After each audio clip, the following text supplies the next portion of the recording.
Simple అయిపోతుంది కదా, వాడు నా పేరు మీద సర్టిఫికేట్లు తీసుకొని ఇటువంటి ఫేక్ రిజిస్ట్రేషన్స్ అవి చేయించుకోవడానికి చాలా ఈజీ అయిపోతుంది. నేను చెప్పేది అదే, అది మనం ముందే ఎందుకు అనుకోవాలి?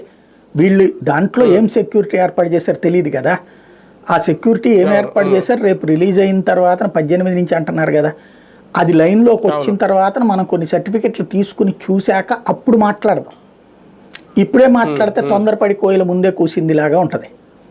ఉద్దేశం మంచిది, అథెంటిఫికేషన్ అనేది ప్లాన్ చేయాలి. అది అదే అంటే ఈ సర్టిఫికేట్ ఇప్పుడు నేటివిటీ వీటికైతే ఒక ఐడెంటిటీ ఉండాలి కదా, అదే అనేది వాటికి సంబంధించి వీళ్ళు అసలు ఏం ప్లాన్ చేశారో చూడాలి మనం. సార్ ఇదే టైంలో సచివాలయ ఉద్యోగుల విధులకి సంబంధించి ఇంకా కంప్లీట్గా క్లోజ్ అవుతాయా ఇది? ఎందుకంటే ఇప్పటి వరకు సచివాలయాలు చేసినాయి ఈ పని, అలాగే చాలా వరకు కొన్ని ఇందులో మీ సేవలు కప్చెప్పేశారు. ఇప్పుడు కంప్లీట్గా వాట్సాప్ ద్వారా వచ్చేస్తే ఇంక ఈ రెండింటికి పని ఉండదా? ఓకే, అధికారులు ఎలాగ ఉంటారు, ఎంఆర్ఓ వాళ్ళు వీళ్ళందరూ, అది సంగతి. ఈ రెండు వ్యవస్థలు బాబు గారు చెప్పే పదం విధ్వంసం, నాశనం, వినాశనం, అవి ఇప్పుడు జరుగుతున్నాయి.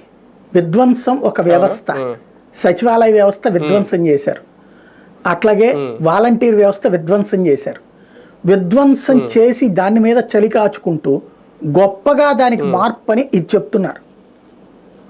అక్కడ సమస్య వస్తే అడగడానికి ఒక వాలంటీర్ ఉన్నాడు, తేడా వస్తే అడగడానికి ఒక సచివాలయ సిబ్బంది ఉన్నాడు. ఒక రకంగా ఆయన కూడా అథెంటికేషనే, సచివాలయ సిబ్బంది అథెంటికేషనే కదా, వాళ్ళు సంతకం పెట్టిన ఇస్తారు కదా.